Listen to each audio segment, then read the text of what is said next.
sa mga hula ni Aling Elma.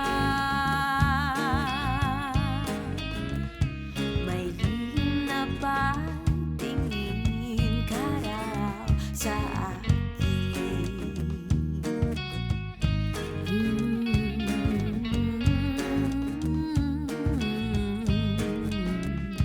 Hello, ako hindi makatulog, naghihintay lang ako sa message mo. Pero kung ikaw ay medyo torpe, ako na ang bahala at sasabihin ko. Ang sabi sa baraha, compatible daw tayo. Ikaw ay libra, sabi na